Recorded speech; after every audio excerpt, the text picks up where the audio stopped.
Hey guys, welcome back to the Florida Gulf Coast Real Estate YouTube channel. That's a mouthful.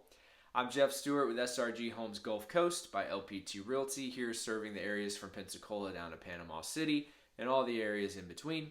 And also SRG Homes DFW in the Dallas-Fort Worth area, which there are too many cities to name there. There's a lot. But we cover those areas and would love to be a resource here for you in your home purchase, in selling a home, in finding an investment home, vacation property, Airbnb, whatever it may be. Would love to help and be a resource here for you. So something that I've always enjoyed about working in real estate, maybe the most and probably the thing that keeps me working in real estate, is just getting to help people, getting to work with buyers and sellers on the real estate journey. Now, I call it a journey because it can be a long process, sometimes months, sometimes years. You usually don't just wake up one day and say, I'm going to buy a house today. That's not how it works. There's a lot that goes into it, obviously, because it's usually a person or a family's biggest financial investment and something that you do in your younger years, early 20s, you hope will kind of take you through the decades of your life, and you'll have something at the end of it which has been a really awesome investment and hopefully a blessing for you and your family and your loved ones. So that's not something that I take lightly. I know that responsibility, which is why I've tried really hard and to be good at what I do and to help people and to educate people. That's the biggest thing, especially if it's something you don't do a ton. You do it every few years. The average person moves every 3 to 5 years. So you do something once every 5 years, it's not something you're going to be an expert at. So that's why we really try to come alongside you, inform you of what the market looks like, really help prepare you of what your options are, resource you so that you have everything that you need to make sure it is as successful as could possibly be. So that's why we're here. And on today's video, I wanted to kind of hit some of the key terms you might hear. Might be something you've read in an article or just something you've heard along the way. Kind of wonder what it is, maybe want a refresher on what it is. So it's my goal to kind of help educate about the process and make sure you have what you need and you're well informed. So that's what we're going to do today. Our first key term is going to be MLS, or multiple listing service. Now, you've probably heard that term listing to mean a home that's actively for sale on the market, and that's exactly what it is. It's been listed in the MLS as a home that's for sale. Now, the MLS is a local organization that realtors are going to be a part of to be able to access homes for their client that are for sale and also list homes for sale that sellers are trying to sell, and you want to get that on the market. It's a little bit different depending on where you are in the country. Some states have one MLS for the entire state. Now, Florida and Texas, the areas that I'm familiar with, is not that way. It's more regional, it's more localized. Here, just in the Pensacola to Panama City, there's 3 different MLSs that you might use to put a property for sale or to look for your clients in a certain area. So you have to kind of be a part of all of those to access those properties. Dallas obviously is a huge metro area that covers quite a bit, but you get into some other areas of the state. Each area or region is going to kind of have their own way of doing that and how it's broken down. But what that is, though, essentially is that database, that organization that realtors are going to be a part of to be able to make sure you, the client, has access to what you need if you're looking for a home or if you want to sell your home. Our next term is CMA, not the Country Music Awards, but a Comparative Market Analysis. Now, you might have heard this term from a realtor who said, let me run a CMA on that property or on your property. If you're a seller, a CMA is going to determine how much equity you have in your home, what the market value is versus what you owe on it, or if you don't owe anything, just what you could sell it for, basically. On the buying side, if you're purchasing a home, a lot of times we'll run a CMA just to see kind of where that home is priced, figure out what an offer would look like, where that makes sense, kind of where we would see that value being. And that's essentially all it is. It's going to compare other properties to the subject property. So if you are selling a house, your house would be the subject property. Now, what we're going to do is look in the same area to similar type homes, similar square footage, similar age homes. Try to find a similar type home to see what has already sold recently. Usually in the last 90 days is going to be what we'd love to find. Can go back to 6 months if need be, because sometimes you find an area that just doesn't have a lot of activity with previous sold homes. But it's a really good snapshot of market value. You kind of see what's active on the market, where other homes are being priced, what the situation is with them. But mainly you're looking at homes that have already sold, because that's where your market is going to be set at your price per foot. You compare those homes. Now there are things, if your home has an extra bathroom and an extra bedroom or more square footage or a conversion or something like that, you can take into account those factors. All those things add or take away value depending on what they are. But this is a way we go in, kind of use the data and the market data that's already there to establish a value on your home and kind of see where things are at. Next up, title company and escrow.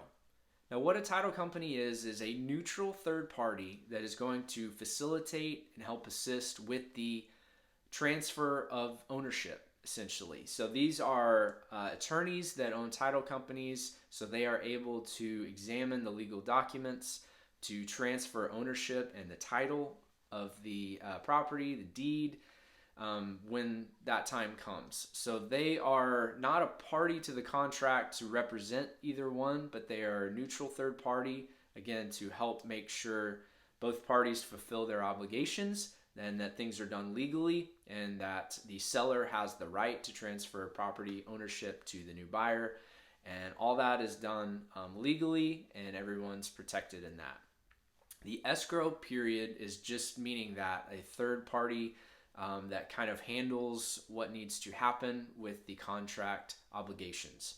So that escrow period starts when you have an executed contract signed by both parties, and it ends on closing, and title company helps facilitate that closing where all the documents are signed. If there's a mortgage loan on it, those loan documents are signed. The seller transfers ownership on the deed to the new buyer, and everybody walks away happy. Closing costs, here's a fun one. Just a general term for the costs associated with buying a property or selling a property. Now, general rule in real estate, everything is negotiable between the buyer and seller. The contract kind of lays out what is involved in the process and who covers what area. So there's no hard and fast rule on what always has to happen. But for example, if you are a buyer and you're buying a property using a mortgage, so you've got a lender, bank that is loaning you the money, then you will have a loan origination fee. That's just going to be a fee associated with borrowing that amount of money. Any bank, any lender, they're going to have one. Now, if you're the seller, you might have what's called title insurance cost. Now, we just talked about that title company. They're going to be the ones that issue the title and make sure, again, that it's free and clear, that the seller has the right to be able to transfer ownership to the buyer once the buyer fulfills the financial obligations of that. So the title insurance policy is going to be a cost through the title company that ensures that that's done well, that the buyer has protection and the seller has protection as well. So those are just an example of some costs. Some other ones might be your tax and property insurance, property taxes, how that's divvied up at closing is all kind of handled via the title company. Now, one thing we always do is kind of run a scenario of this for you. So when we talk as a buyer consult or a seller consult, we're going to give you a breakdown of what to expect with this. There's not going to be any surprises. We can promise you that. So we're going to make sure you know exactly what these things are, what they mean, potentially what we're looking at, and make sure you have all the information you need. But that's just kind of that general term of who's going to pay what at closing. Next up, we have home inspection. Now, it's kind of implied, I guess, what it is, but I wanted to talk about it because I hear something all the time that is not actually very accurate when it comes to home inspection. So in this scenario, if you're a buyer, you're buying a home, in that first week to 10 days, usually you're going to want to get a home inspection. Now, that's going to be separate from the contract. The contract does deal with kind of what that entails, your timeline, and kind of what that looks like if there are things found in the inspection that were unforeseen that you didn't know about prior. But you don't have to have one. It's highly recommended, but you're going to hire a third-party inspector who is licensed to do this job they're going to come in and they're going to spend a few hours at the home and kind of check out the components that you can't see during a walkthrough or a viewing of the home. They're going to get into the details of the HVAC, look at the electrical panel. They're going to look at the roof. They're going to look at the plumbing components, the electrical components, things like that, even the cosmetic things too. Now, one thing that I hear that is not exactly accurate with it is pass or fail. I heard, well, it failed home inspection or passed home inspection. The inspection reports, it's not really a pass or fail. They are licensed, they are professional, they know what they're doing, but they are not experts in every part of or component of homes. Now, what you're going to see if they see some red flags or concerns, they're going to say recommend further evaluation by a roofer or a licensed plumber, something like that. There's not a this passed, this failed, this passed.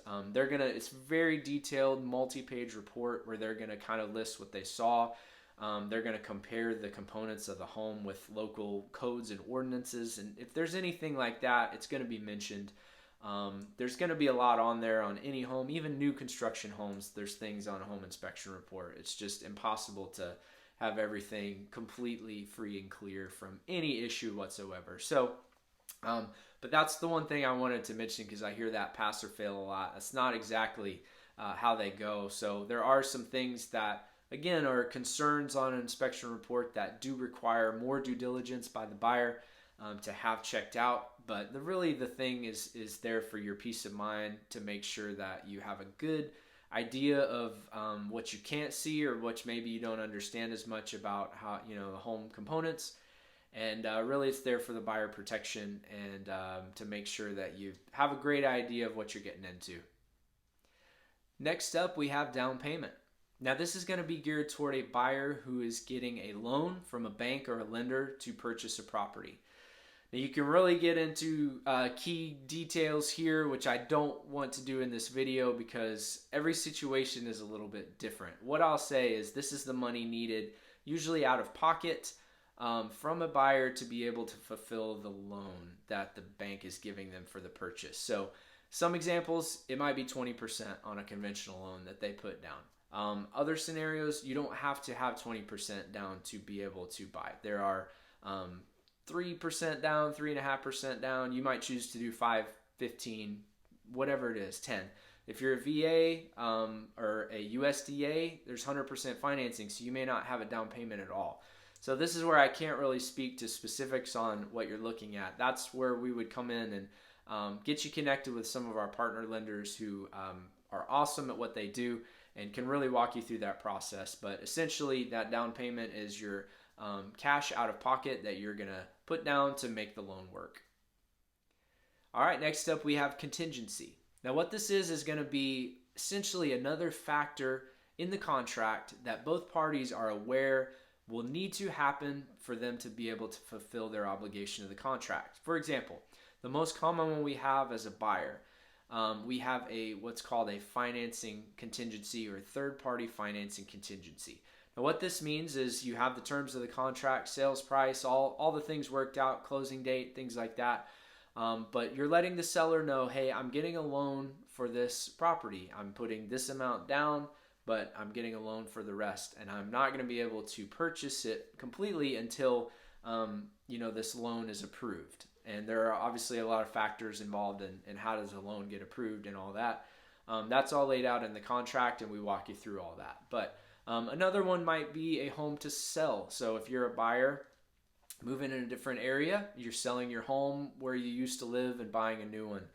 That's going to be another major contingency, meaning this contract is going to take place, but this buyer first has to sell their home. These are going to be the two biggest common ones we see as a contingency. So it's just another factor in that contract or in that transaction that's going to have to take place before the original contract closes.